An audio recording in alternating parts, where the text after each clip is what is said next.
get. Roll up to the party, roll up to the party. Roll up to the party, roll up to the party. Roll up to the party, roll up to the party. Roll up to the party, roll up to the party. Roll up to the party, roll up to the party. Roll up to the party, roll up to the party. Roll up to the party, roll up to the party. Roll up to the party, roll up to the party. What's up, ladies and gentlemen? How's everybody doing? Welcome to another episode of the Niner Sickness Podcast. Good afternoon on this beautiful, wonderful Wednesday. Oh my goodness, Wednesday. I'm trying to go ahead of myself here.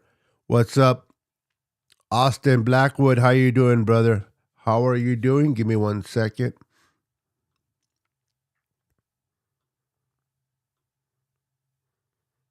How are you doing, brother? Good to see you. Good to see you. Good to see you, everyone. Give me 1 second.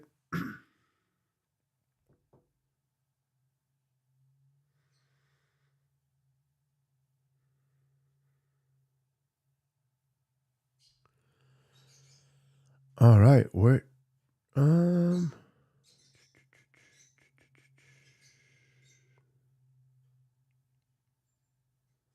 Interesting. What did I do with my, oh, there we go. For a minute there, I lost my controls. I'm like, where are my controls? Everyone, before we start, please wipe your feet before entering and smash that like button for your boy, Niner Sickness. What's up? We got Facebook user. What's up, John? Welcome to the stream, brother. We got Don in the house. How you doing, Don? And the girls, Jayla and Ariel's in the house. What's up, young ladies? And the mommy of the year, at least in my book. Anthony, this is Clown Man. Oh, what's up, Clown Man? Oh, the real name is Anthony Apocad. I can't pronounce your last name. Anyway, Anthony, welcome, bro. We got Bebop Jones in the house. What's up, Bebop? Welcome, sir. Welcome. It is pouring cats and dogs here in Northern California. It is raining hard. If anybody's in the San Francisco area, it is raining. It is not beautiful as you see my backdrop. It is pouring cats and dogs. So let's just have fun and enjoy each other's company. Robert Escalente, what's up, brother? From the 559 area code representing. What's up, brother? Good. If Mother Nature wasn't bipolar. Oh, I hear you. Now, we don't have the snow.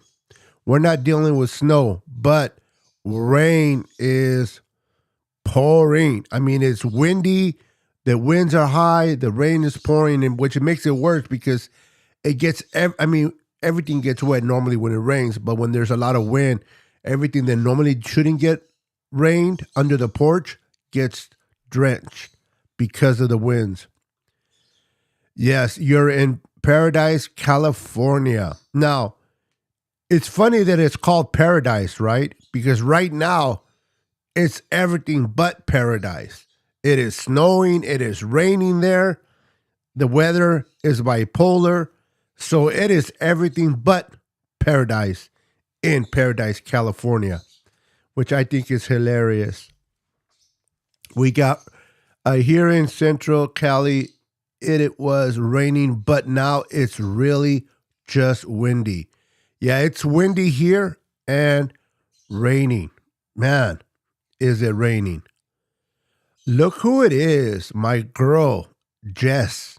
From East Coast Red and Gold Podcast. Listen, guys, if you guys haven't heard, and I'm pretty sure you have, but if you haven't heard, from whatever reason you haven't heard about East Coast Red and Gold, my girl Jess and company, there's 4 wonderful crew that I can't remember all the names. I know Ty and Jess that comes to memory. For the other 2, I apologize for not remembering, but they're wonderful 4 crew at the Eastern Red and Gold. Maybe Jess can type their names in the comments. so that I can mention them, Jess. But make sure to follow them on East Coast Red and Gold. Wonderful podcast. They talk 49ers, and it's a fun time in their channel. So make sure to check them out, definitely.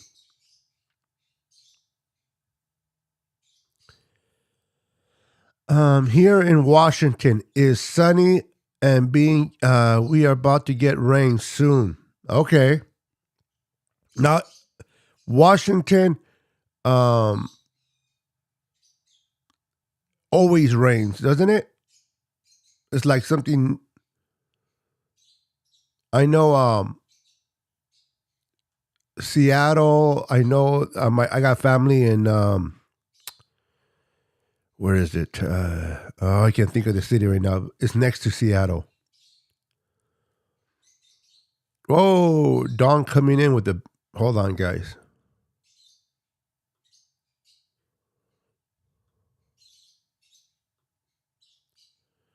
All right.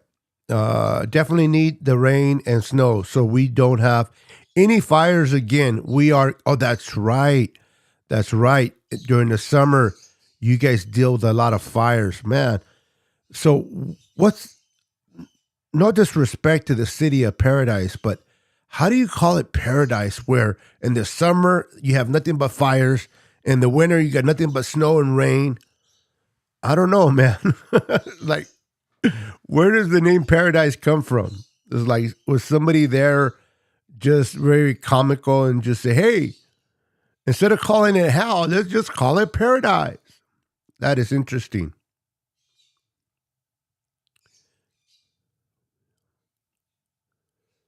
Let's see here. What's up, Brian? My boy Brian Cope is in the house. How you doing, sir? Welcome to the stream. Appreciate you being here.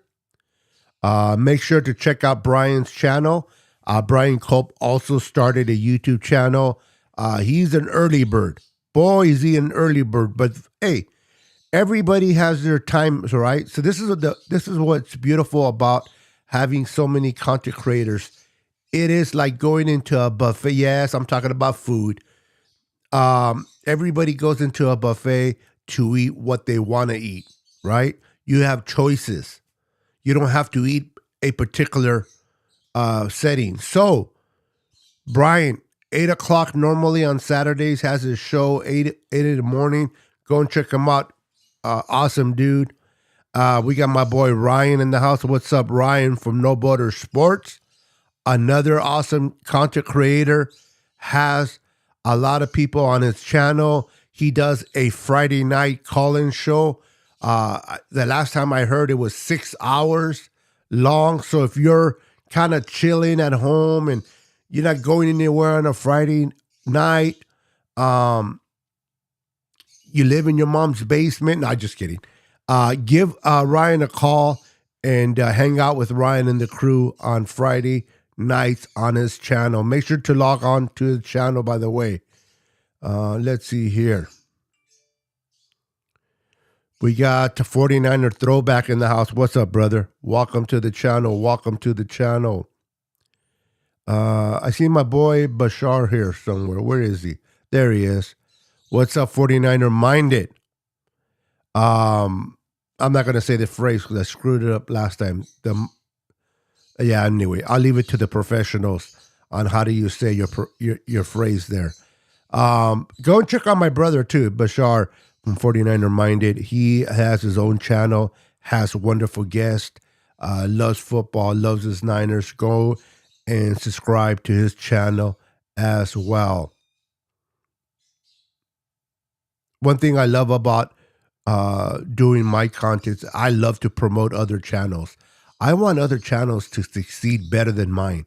I want other channels to grow and have more subscribers than me.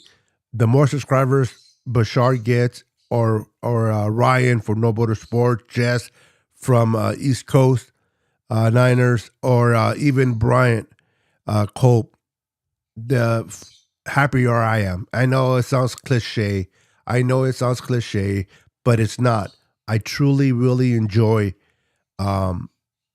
seeing my fellow content creators be successful in what they do.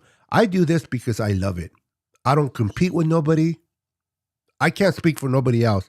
I can only speak for myself. I don't compete with nobody. I'm not trying to race anyone. If people are more successful, great. If people are less successful than me, then if I can, I try to help them. I do this because I enjoy talking 49er football. I enjoy talking to you guys. And that's my sole reason why I do it, for the fun of it. I remember a while back, I turned on my super chat and people were, donating money to my super chat. And then I started getting carried away. I'm like, man, today I didn't get that many super chats today. And I was kind of like bummed out. And I'm like, what am I doing?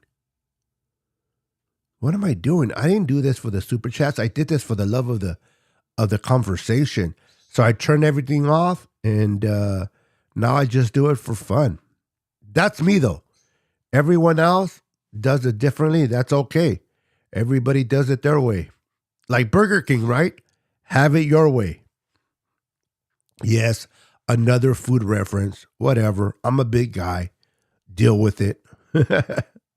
Deal with it. You guys can also follow me on Twitter at 49ers Sickness 49. Show me some love. Would appreciate that. We got my boy Scott Hills in the house. What's up, Scott? Welcome to the stream, brother. Welcome to the stream. We got our girl Laura Cat. What's up, Laura? How you doing? Welcome to the channel. Appreciate you being here today. Glad to have you. Look who it is. My brother from another mother. My boy Ramilia Sports Report. What's up, Rudy? Rudy's a big time Rams fan. He loves his Rams. He's just crazy about his Rams, as I am about my Niners, man. Me and him, we go back and forth, and he clowns my Niners. I clown his Rams, but it's all in fun. It's all about having fun. That makes sports fun, right? We don't get to play football, at least not professionally. So why not have fun as fan base?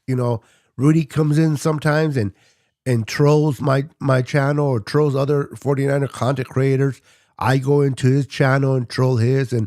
But at the end of the day, man, Rudy's my boy. I have nothing but respect and love. He's delusional, but I love the guy. He still thinks he's going to win the division with no players. He lost like everybody. And he's going to win the division. We'll see you at the NFC Championship, Rudy. I have a lot of fun on our show. That's the whole point of having a show, right? Is to have fun, to enjoy. Listen, we all know that life in reality brings a lot of headaches, bills, relationships. A lot of us, we deal with depression. We deal with a lot of things, mental illness, whatever it is, pain, physical pain. And sometimes we try to get away from that. So if we can do or go into somebody's podcast and kind of for an hour or so, kind of get away from the reality of the world and escape it. This is the whole purpose of a podcast, is to escape the world.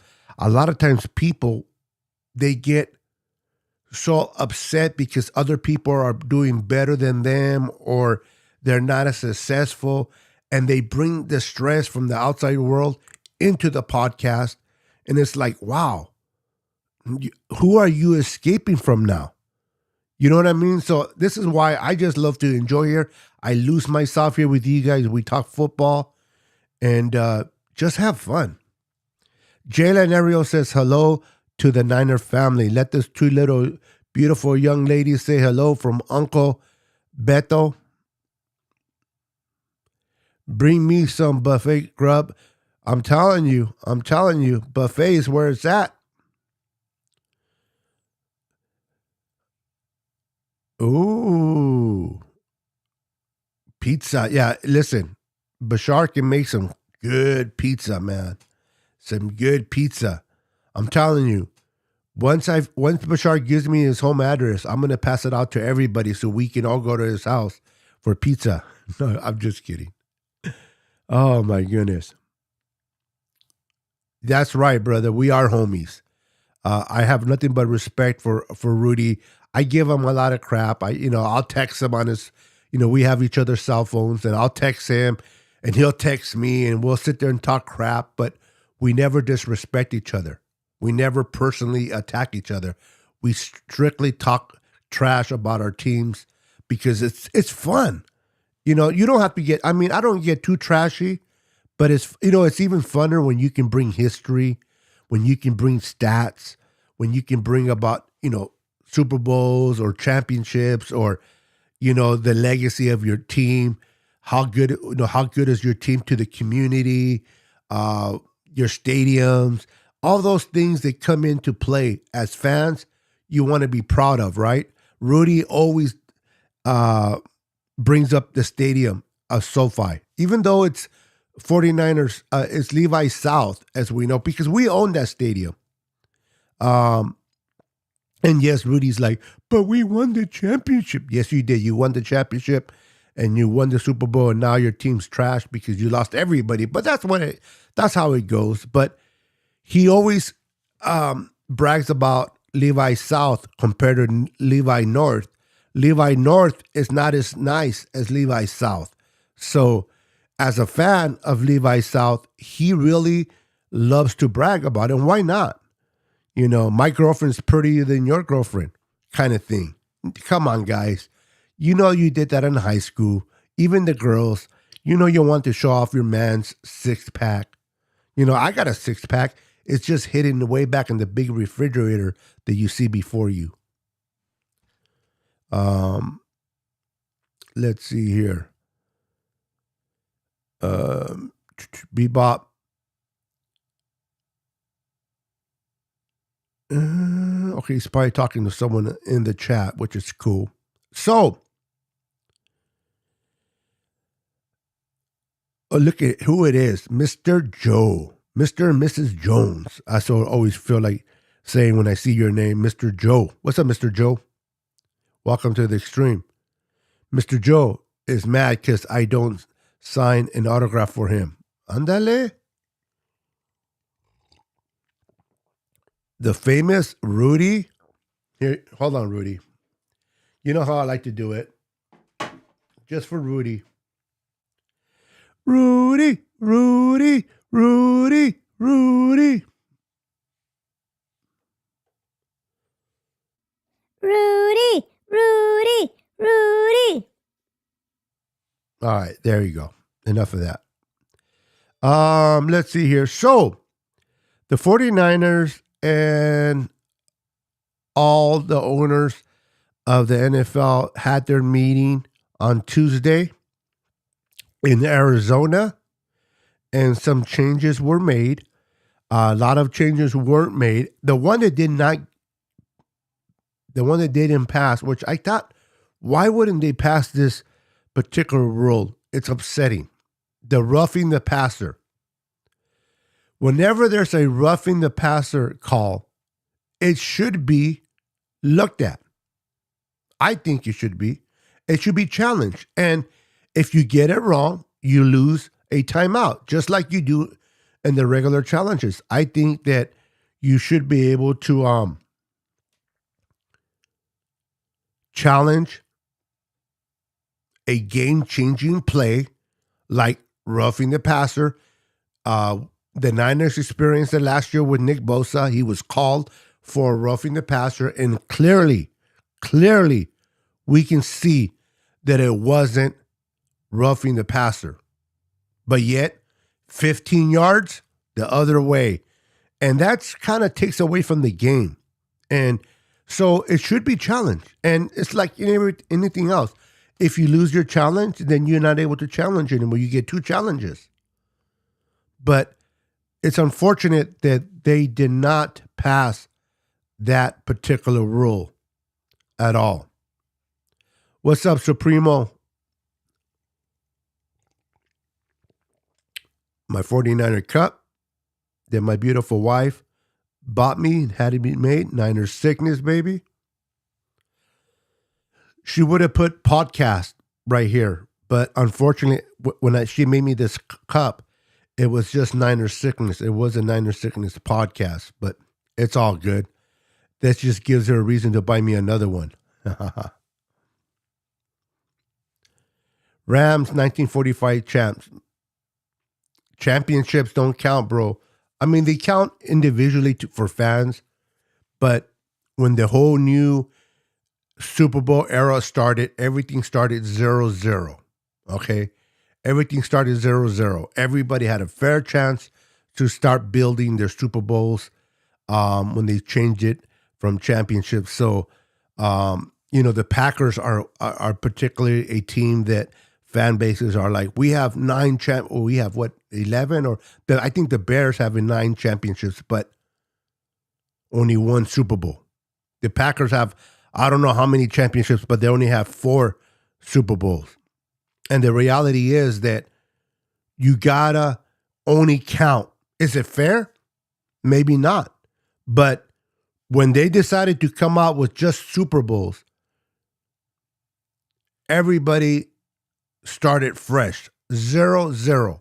So if the Niners have 5 and the Steelers and Patriots have 6, they gained those when everybody was 0-0. So people like to talk about championships prior to the Super Bowl trophies, Lombardi trophies, but those don't count. They do count individually to the fan base and to the teams because that was an accomplishment for that organization. But we all understood that when the Super Bowl Lombardi trophies came out, everybody started 0-0. So the Niners have 5 and the Rams have 2. Do you know that the West, if you combine the Seahawks, Cardinals, and Rams, they still have less Super Bowls than the San Francisco 49ers? It's true. Rudy will never admit it, but it's true. What's up, Daniel Barry Sports? How you doing, sir? Welcome. Welcome to the stream. Rams are straight trash. They're gonna struggle. I understand that. Listen, the 49ers back in 1994, they bought a Super Bowl. They did.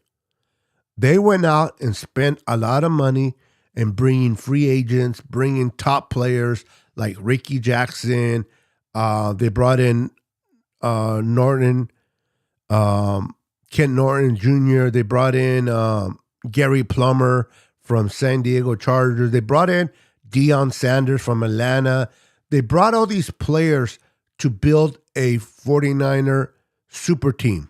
And they accomplished what they wanted to do. They won the 1994, and they did that because they wanted to surpass the Cowboys.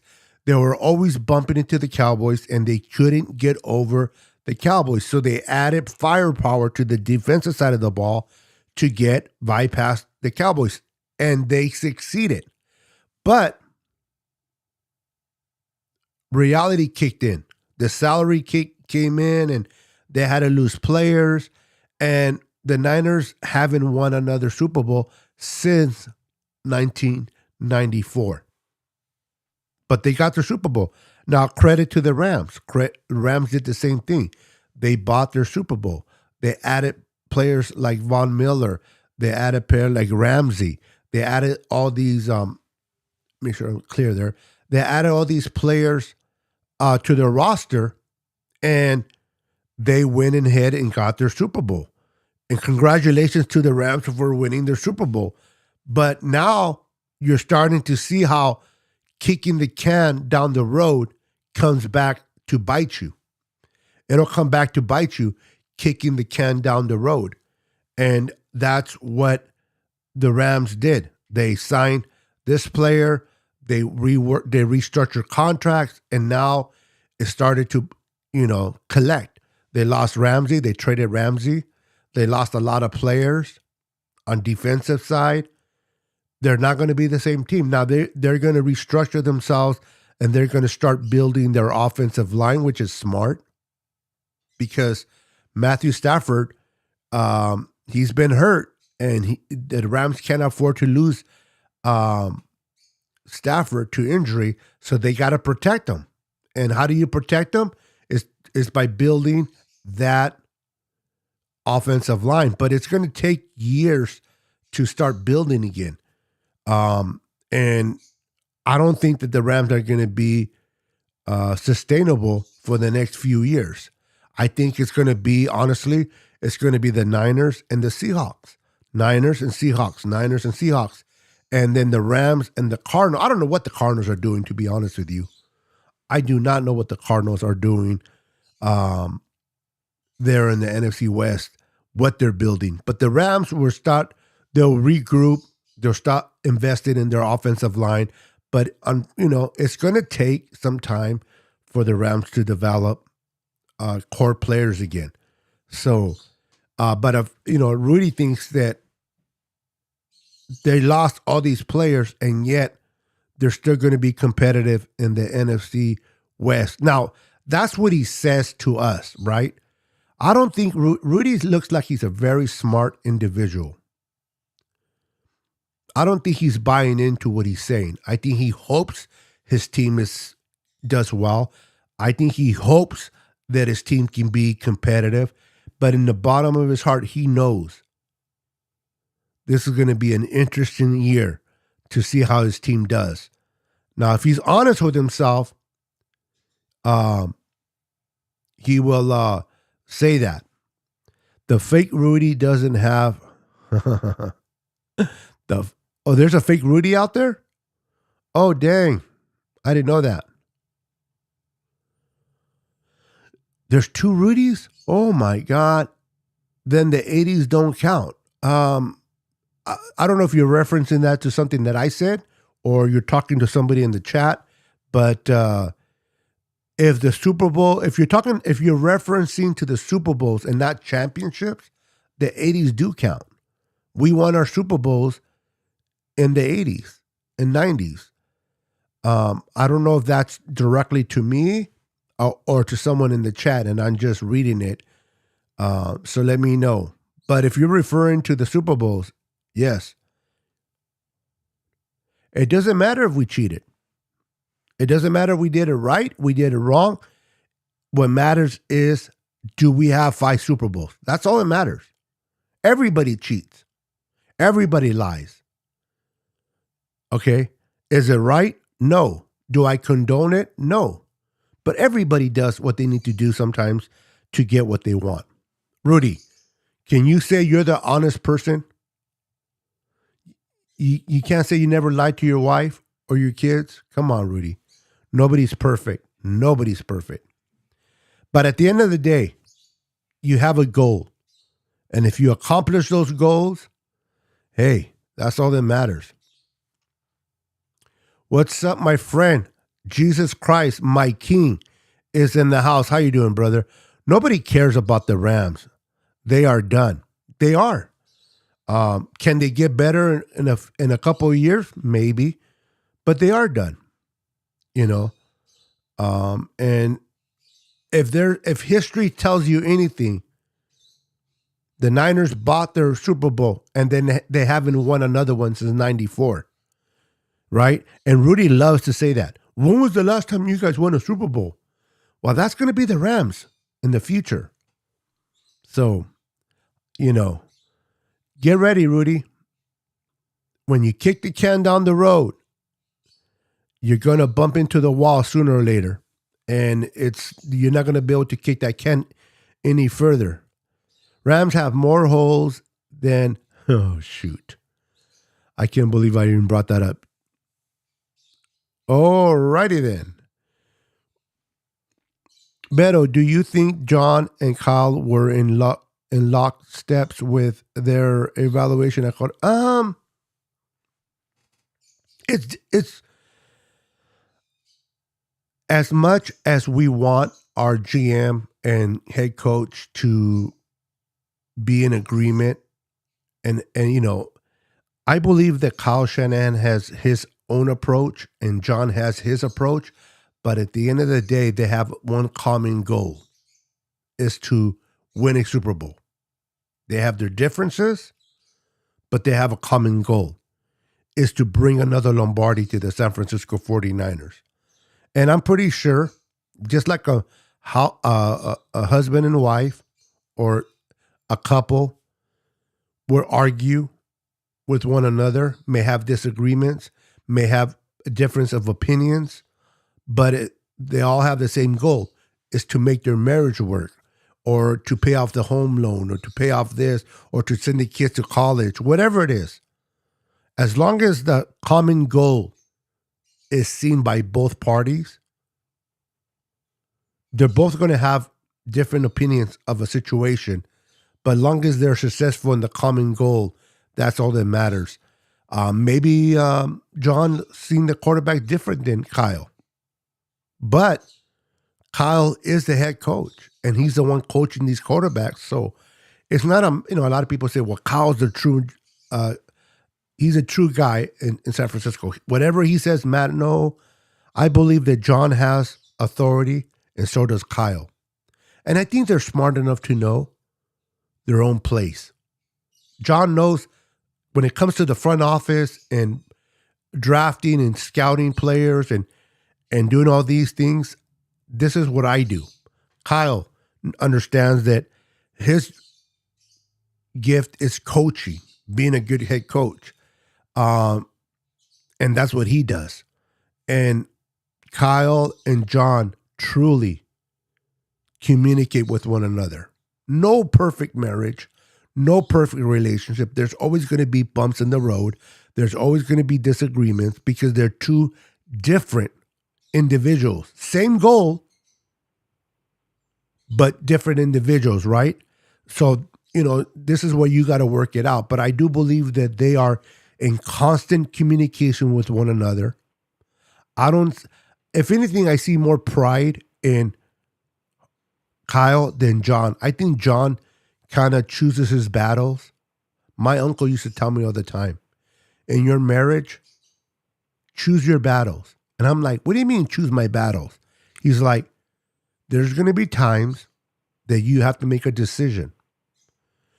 Is proving your point to your spouse, is that important enough to you where you make your point and you prove it, but your spouse is upset at you or your marriage is suffering? Or do you humble yourself and say, you know what? I can prove that I'm right in this area, but I'd rather be more at peace with my spouse. So I'm going to let it slide. It's not that important. Choose your battles, right? And I think John Lynch and Kyle Shanahan, they choose their battles. Most likely John does it. He's like, okay, Kyle. All right, Kyle. All right. We'll do it your way. But I also believe that when John Lynch truly has a conviction about something, he'll stand his ground and says, no, we're going to do it this way. Anyway, that's my belief in how they work together. Sorry, my hubby just called on his last break before he gets off work. You don't got to, Don, this is what I love about you. You don't got to explain yourself to me at all, but I appreciate your explaining. But you don't have to whatsoever. Rams are younger and still has the big three. What does that mean, the big three? You got to be stout on both sides of the ball. You lost your best corner. People don't realize that, and I think Rudy does. I don't want to say that Rudy doesn't know his football. He knows his football. But when you have a caliber player like a Ramsey in your defense, quarterbacks are not going to attack that side of the field. So they're going to attack one side. Now that Ramsey's not there, it's open game for your whole defense. You don't have a pass rush. You lost Von Miller last year. You lost Floyd. Floyd is not on your team anymore. who's going to put pressure? Aaron Donald? As good as Aaron Donald is, he can't be a one-man show. Besides Aaron Donald, who's bringing pressure. And if you talk about this young player and this, if he hasn't done it already, I don't want to hear it.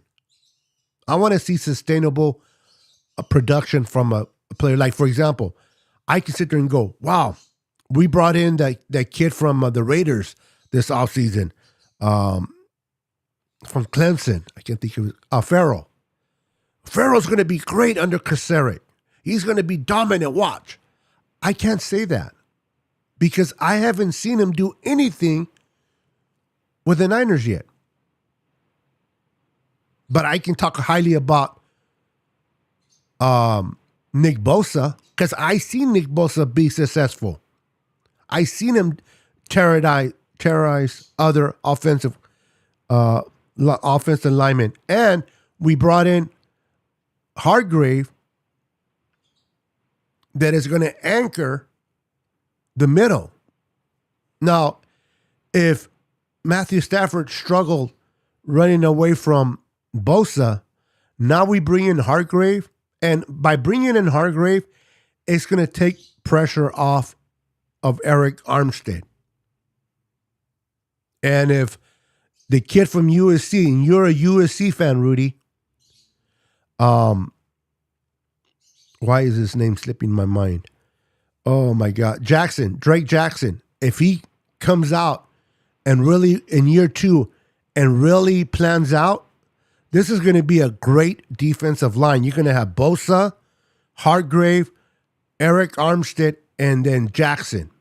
And I think that Jackson and Armstead are going to do better because they're going to deal with a lot of one-on-ones because a lot of the double teams are going to go to Bosa and Hargrave. And imagine this, everyone. Last year, we had Kinlaw.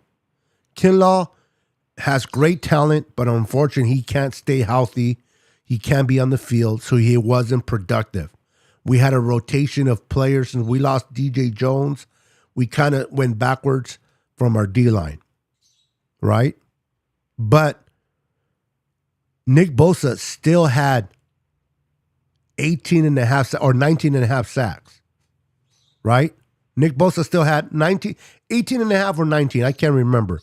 But he still have that many sacks by himself with no help of Kinlaw, no help of Armstead in a sense. Although I think Armstead did do a lot of helping in that by caving that front line, middle of the pack there. But to my point, Nick Bosa played so well that he was Defensive Player of the Year. Imagine Bosa, what he's going to do in 23 now that he has a monster like Hargrave. So if Hargrave's having a good game, they're going to start double teaming Hargrave and they're going to let Bosa go loose. And if you put pressure in the middle and the quarterback has to escape on the outside, well, guess what? If you happen to go to Bosa's side, he's going to eat you alive. So our defensive line just got better. We were the number 1 defense last year. Already number 1 defense.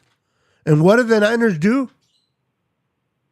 They added a beast like Hargrave to the number 1 defense. So this defense is going to be, now we still have a situation at quarterback. We got to figure that out. But bringing Sam Darnold in, USC guy also, Rudy, is under Kyle Shanahan. Listen, a lot of people don't like Sam Darnold because of his struggles in New York, his struggles a little bit in Carolina. But you need to understand, confidence is everything. If you're confident, you play well. If you're not confident and you're always second guessing yourself, you struggle. He went from college to the Jets. Terrible organization. Terrible organization. The track record of New York Jets drafting quarterbacks have been crap. He went there and struggled. No fault of his own. Then he gets traded when Robert Saleh and LaFleur became the new regime there, they traded Sam Darnold to the Panthers. It wasn't towards the end of the year where Steve Wilkes decided to start implementing the run more effectively. And once they implemented the run game there in Carolina, you begin to see how much better Sam Darnold started to play. He was more accurate. He started turning the ball over less. Now you bring him in under Kyle Shanahan. You surround him with a wonderful roster like Deebo Samuel, Brandon Ayuk, Christian McCaffrey, George Kittle. You protect him with left tackle Trent Williams, that offensive line. Juice, Kyle.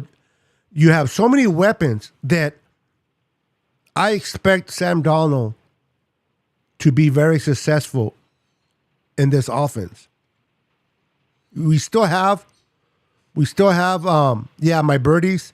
Yeah, they love to chirp. And right now it's raining, and you can hear the rain's hitting the house really hard because of the winds. So the birds are kind of little frightened of the rain, so they're chirping away more than usually. But the reality is that Sam Darnold could be poised to be successful in this offense. Now, he's going to compete with Trey Lance while Brock Purdy is healing. Now, John Lynch made it clear. He made it clear that Brock Purdy is the starting quarterback. He's the lead of the clubhouse, as he said it.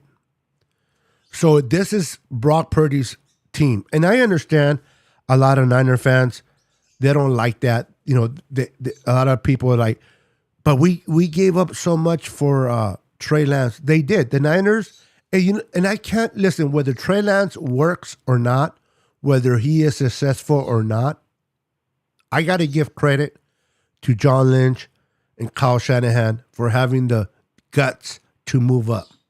People always say the Niners are not that aggressive. I don't understand what that comes from. The Niners are very aggressive. Sometimes it just doesn't work out, but they're aggressive. They went after Richard Sherman. They brought in Emmanuel Sanders in 2019. Right? They moved up. They moved up in the first round, back into the first round in their first year, and they got Reuben Foster. Did he work out? No, but they came back up to do that. They were aggressive to move up. They brought Dee Ford from Kansas City. Did he work out? No, because of injuries, but they were aggressive. Just this last year, they traded for Christian McCaffrey. And Jed York said it on his interview. He did not want the Rams to get Christian McCaffrey. So they brought him in. And he not only for that reason, but that was one of the reasons. And he flourished in this offense. They were aggressive to go get CMC. Kinlaw hasn't worked out. But because of that trade with DeForest Buckner, guess what? We were able to have that 17th spot, and we were able to trade down one spot with Tampa Bay, and we got extra picks that we used to go back into the first round and draft Brandon Ayuk that we all love, right? The Niners have been aggressive.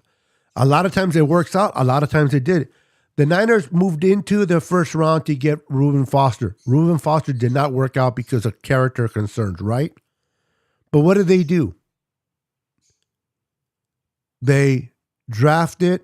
Oh, and by the way, in that move with the Bears, when they drafted Solomon Thomas and Reuben Foster, which both of them were no good, but they were still able to get a third round. They were able to get a third round, which they used to select All-Pro Fred Warner.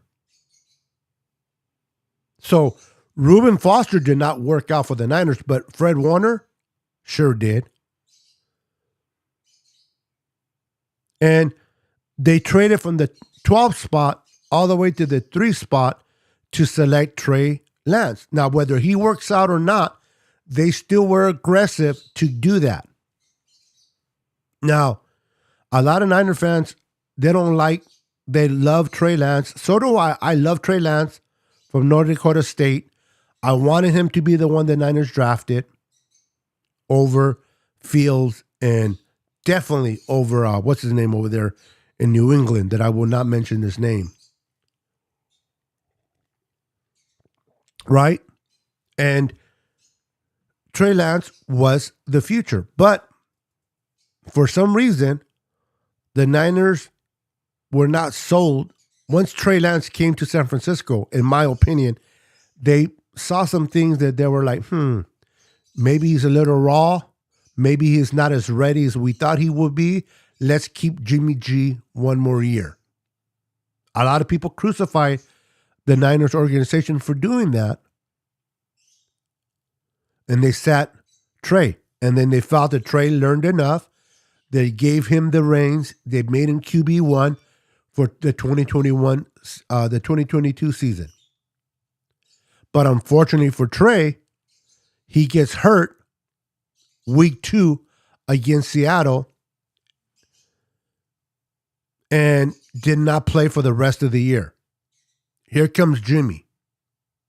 Jimmy, we know what we have in Jimmy. We know his good things and his bad things. We know his limitations, but Jimmy G was number 2. He came in, played pretty good under Brian Greasy, our new quarterbacks coach. Shout out to Brian Greasy, by the way. He was a great addition to the Niners. Great job, Kyle and John, for bringing him in. But Jimmy now gets hurt against the Miami Dolphins. And here comes this kid by the name of Brock Purdy, the 7th round pick, last pick of the 7th, Mr. Irrelevant. And when he came on to the scene, he did not look like a rookie. He played with poise. The stage was not too big. He had quick decisions. He was able to escape. He delivered the ball with accuracy. He was able to do the little touch throws that Trey Lance struggles to do right now. He doesn't have the deep arm, but the style of offense that Kyle runs with the Yak Boys, yards after the run, all you got to do is get the ball to your playmakers. And Brock's Purdy mentality was amazing, right? He understood. All I got to do is get the ball to my playmakers. I don't have to win this game. I don't have to be the best quarterback out there. I just got to make sure that I put my best players out there in position to be successful on the field. The knock on Purdy is his height and the strength of his arm. Now, I'm not even worried about the strength of his arm. I am worried about his height because there were a lot of balls batted down, and that's something that will be a problem because, unfortunately, unless he wears his stilettos instead of cleats, he's going to have that problem. But his decision making, his ability to process. One thing I noticed with the young rookie, while he was in there for those games, they didn't have to burn out timeouts. A lot of the things when you bring in a quarterback, specifically a young rookie, one of the things that I notice a lot, no matter what team it is they're burning timeouts for delay of game before they get a delay of game. The fact that Brock Purdy was able to process what was coming into the helmet and get it out to his offense quickly enough. They did not have to burn timeouts. And I love Trey. Trey's going to get his opportunity to showcase what he can do. Hopefully he's able to showcase why he was taken with the 3rd pick overall in the draft. But it doesn't matter how you get to the NFL, whether you are the number 1 pick in the draft or you're the last pick in the draft. It matters what you do while you're on the team. And a lot of people are like, but the Niners are going to look foolish if they go with Brock Purdy. They're going to look stupid because they gave up 3 number ones for him and this and that, right? But I ask you this.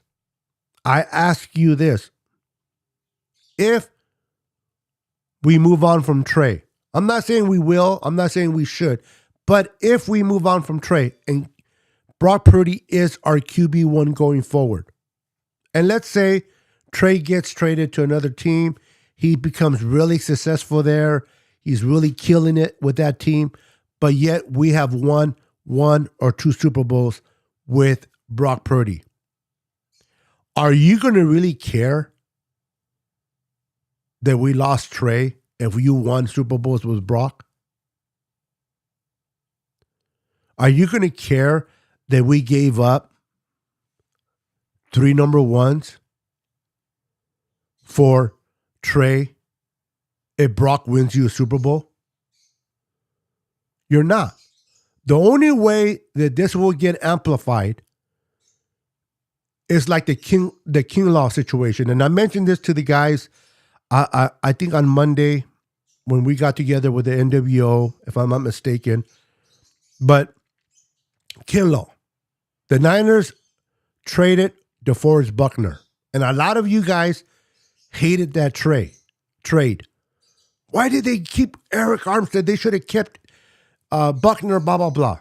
But the reality is, if Kinlaw would have been successful, let's say Kinlaw didn't have to deal with his injuries. He was very productive, very dominant in the middle, kicking butt, going after the quarterback, and being a superstar. I guarantee you, whether you want to admit it or not, I guarantee you, you would have forgot about DeForest Buckner. You would have forgot about DeForest Buckner. You wouldn't care about the trade. Why? Because we got Kinlaw kicking ass. But the problem was Kinlaw hasn't lived up to his pick. No fault of his own, but he hasn't lived up to it. He's not good. That what now, the whole Kinlaw situation, the whole Buckner situation, people are amplifying it like, see, I told you we should have kept Buckner. Why? Because Buckner was a better player than Kinlaw is. But I guarantee you, Hargrave comes in and kicks ass this year and next year, we're not going to be talking about Buckner no more. To my point, that's the same thing with Brock Purdy. If Brock Purdy wins the Super Bowls, we're not going to worry too much about Trey. We're going to forget about Trey. We're going to forget about those 3 number ones that we gave up. Now, if we lose Trey and Brock isn't the guy, if Brock isn't the guy and now we're in the same freaking situation with no quarterback and Trey is doing successful somewhere else, then, oh my God, it's going to get crazy in the world of the 49er family. But that's reality. That is reality. Nobody cares about Trey if Brock is successful. But everybody's going to mention Trey if Brock isn't successful. So we have to wait and see what happens with Brock. Now, I love Trey. I want Trey to be successful. But I tell this to everybody. Okay, people can agree with me or disagree. That's fine. I have a tattoo on my hand, and it has the SF logo right here. It says 49ers. It doesn't say Brock Purdy. It doesn't say Joe Montana. It doesn't say Steve Young. It doesn't say Kaepernick. It doesn't say Trey Lance. It says San Francisco 49ers logo. That is who I covet. I covet the logo, not the player. Now, as a fan, do I have players that I love? Yes. I have players that I wear jerseys of and I support. But at the end of the day, players come and go. The logo stays with you. I want Trey to be successful. I really do. But if Brock is the guy that we go forward with because of how he played and plays, then let's go and win championships. Right? Let's go and win championships. And let's stop crying about, let's stop crying about, I want Brock. I want Trey. Oh, now Sam Darnold. Listen, if Brock can't come and start for us, and let's say Sam Darnold beats out Trey Lance, and we're winning games with Sam Darnold, does it matter that Sam Darnold beat out Trey? Now, for those that really love Trey they really love him as a person and they really are attached to him, you're never going to satisfy those fan bases. You're not going to satisfy them. You can be 5-0 with Sam Darnold and they still think that Trey Lance should start. And again, I'm not saying that I'm choosing Sam Darnold over Trey or Brock. All right, don't misquote what I'm saying. What I'm saying is, if we're 5-0 and we're winning with a damn water boy at quarterback, then guess what? I'm going to be rooting for that water boy. Support the logo and not so much the player. Whatever player is getting the logo to advance is what you should be supporting, in my opinion. What's up? Yeah, right? Purdy is not 6'1". He was standing next to CMC. They are the same height. It's really hard unless you put back-to-back people. It's really hard to see the true height. Now, I'm pretty sure that they measure these players, right? At the combine. I'm pretty sure they measure you at the combine. And these kids coming out of college, it's not like they have money. It's not like they can offer a couple of million. Hey, I'm 5'11", but make me 6'2", make me 6'3". They can't do that. So, if they say he's 6'1", then he's 6'1". Now, he's a small frame. He's not a big frame, so he looks small. But unless you measure them back to back, you can't really go based on the side to side. Because if one is leaning or it's not standing up straight, it's really hard to tell. So I see your point, but unless you measure them properly or they're standing back to back, it's hard to say whether they're the same height or not. Wasted Solutions, what's up, brother? Lance can only be successful. Well, that's not true. Now that's just straight up hating on the kid. It's just hating on the kid. We don't know what we have in Trey. We do not know what we have in Trey. The knock on Trey is not his abilities. It's his lack of playing.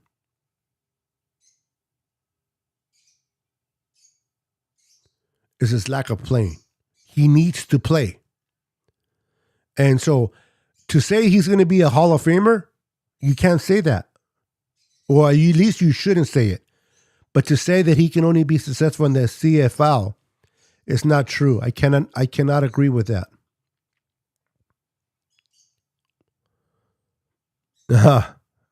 My brother from another mother always encourage you. I love Bashar, man. Bashar's an awesome dude. You got to check out his channel, man. I really support 49er Minded because he has great guests in his shows. You got to make sure you subscribe and hit the notification bell from my boy Bashar.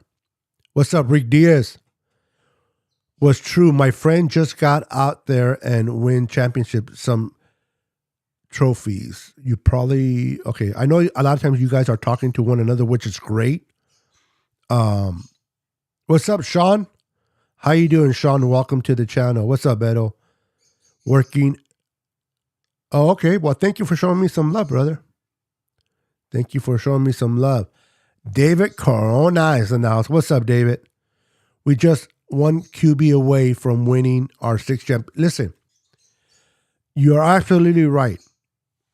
A lot of people criticize Kyle Shanahan. He can't win the big game. He can't win the big game. He gets so close, but he can't win the big. Maybe he's not good enough. But does anybody heard of Andy Reid? He's a 2-time championship coach, head coach now, right? He has 2 Lombardis now to his resume. He's a pretty hell of a good coach, huh? But if you remember, prior to Patrick Mahomes, Andy Reid was the Kyle criticized coach right now.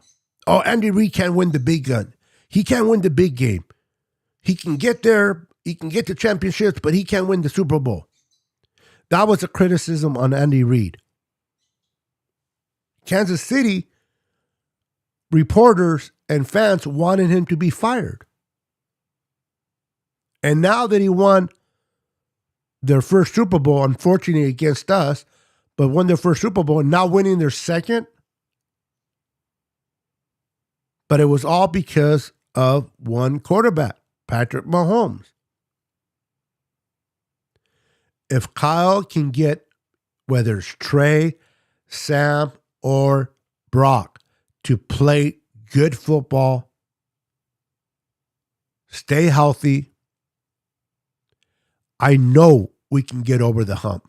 I know we can win our 6th Lombardi trophy. Listen, I am not satisfied with just championships. It is Super Bowl or bust. That's always been the mantra of the San Francisco 49ers, Super Bowl or bust. But you can't deny the facts that in the tenure of Shanahan and John Lynch, they have been to 3 NFC championship games and 1 Super Bowl appearance. Now, that's not the goal. The goal is to win it all. But in order to have a chance to win it all, you got to get to that NFC championship game. The Lions haven't been there. The Cowboys haven't been there. The Jets haven't been there. So many teams have not even sniffed an NFC championship game in like forever. They make the playoffs, but they can't get to the NFC championship game. Forget about the Super Bowl. They can't get to the NFC championship game. The Niners have. Now, should we be satisfied with that? No. Super Bowl or bust. But you can't neglect or should neglect the fact that we were able to get to 3 NFC championships and 1 Super Bowl appearance in 4 years. 4 years.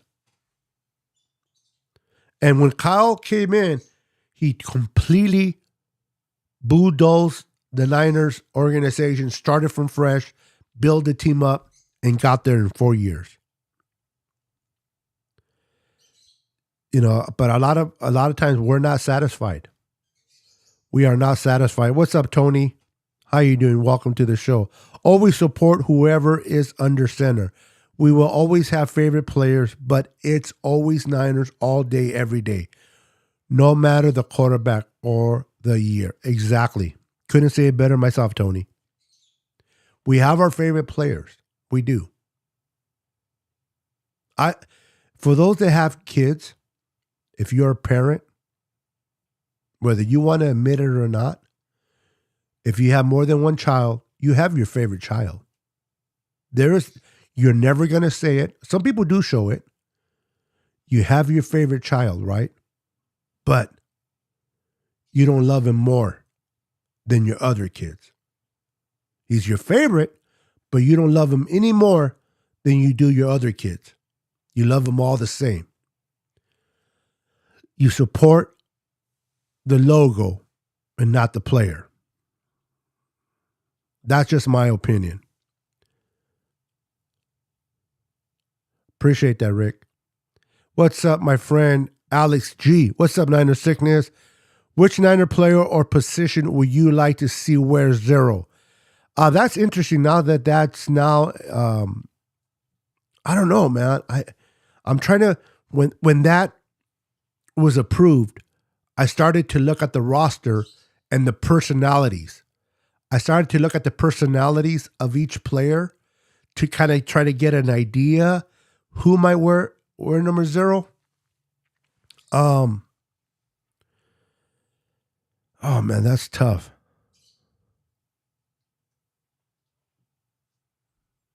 I know if Debo changes his number, he wants to change it to 1. That's what he wore in college.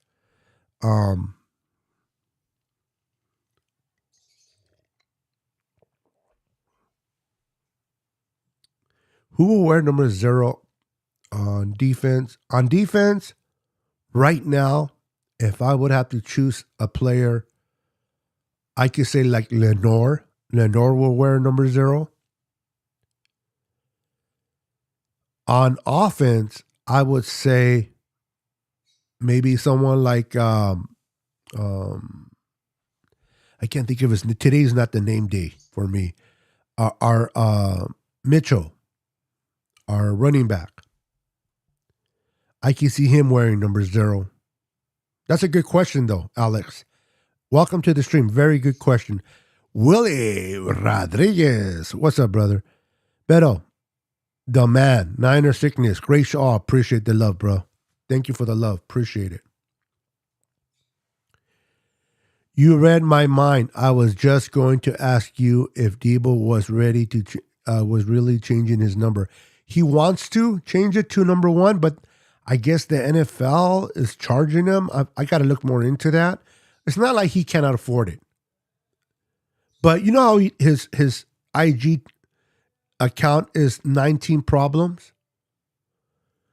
If he goes with number 0 or number 1, would that be 0 problems or 1 problem? That'll be interesting to see what happens there. Now, question. I haven't heard anything. Does Christian McCaffrey stay with 23 or does he go back to his original 22? I haven't heard anything in the front. Is Christian McCaffrey going to stay with 23 going forward or is he going to take 22? That is interesting. That's what I want to know because I haven't bought my jersey yet. And I refuse to buy my jersey until I know that either he's locked in with 23 or he goes with number 22.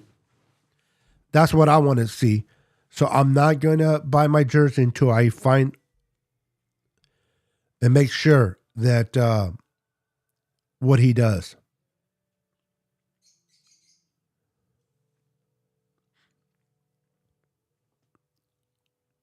So, players can now wear 0. Hold on, guys. Let's see here. The rules are the players can wear now 0. Can wear now 0. and other, but not defensive linemen or offensive linemen. And kickers can now wear numbers between 0 and 49 or 90 to 99. A lot of times in college, you see these kickers wearing high numbers like 90, 93, 94, 98. So it's going to be interesting to see if any kickers wear a high number. But they'll be able to choose between anywhere between 0 and 49 or 90 to 99. That is going to be interesting to see. Rule number 4, Section 6, Article 3, and Section 7, Article 4, to make adjustments of a play clock following an instant replay reversal consistent with other timing rules. It has been approved by the committee to change the definition of launch to leaving one or both feet. That has been approved. To make the penalty for tripping a personal foul. That has been approved. So if you trip somebody now, it's going to consider a personal foul. To make the penalty of illegal handing on the ball forward consistent with other illegal acts such as illegal forward pass has also been approved. What else they have? To prevent the offense from benefiting by an extension of the half as a result of their foul has been approved as well. And we deal with that a lot lately. So these are some of the rules that the NFL has approved. But the one that I really wanted to see approved was the roughing the passer, man. They should have approved that if they feel that roughing the passer was a wrong call, the coach should be able to challenge that call. Unfortunately, it wasn't approved. Now, before I start winding down to close it down, I wanted to speak a little bit about the stadium. The San Francisco 49ers borrowed $120 million from the NFL to be able to upgrade the Levi Stadium. Now, what would they be upgrading? Are they going to be upgrading the tubs for the players? Are they going to be putting a what is it called? I don't know the proper word, but for the shade, for the south side of the stadium, where all the sun penetrates really hard.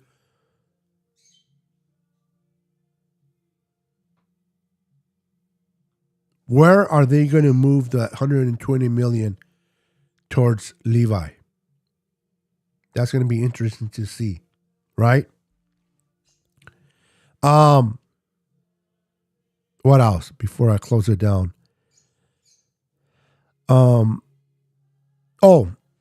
According to what Jed York said in his interview, that they're going to be putting a proposal for to host another Super Bowl at Levi's. This is why they want to upgrade Levi Stadium.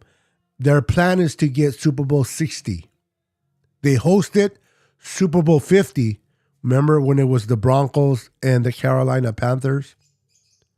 Now they want to be able to host Super Bowl 60 back at Levi's.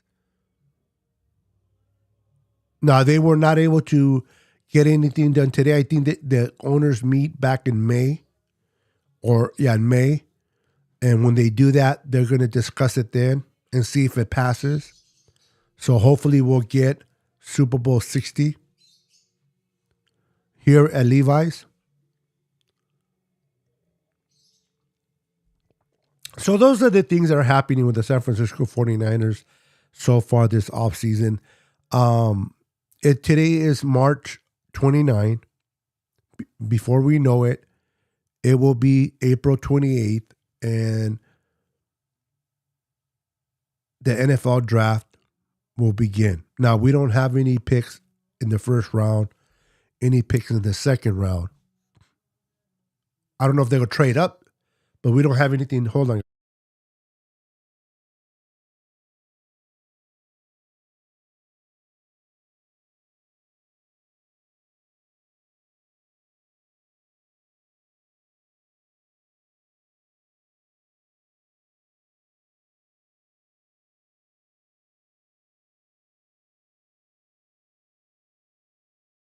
Sorry about that.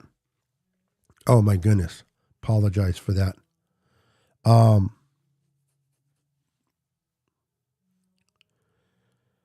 Anyway, the draft, we don't have anybody in the first and the second. We have 3 third rounds. We have the 99 overall, the 101 and 102, and then we go from there. Now, will the Niners move up to get maybe a tackle?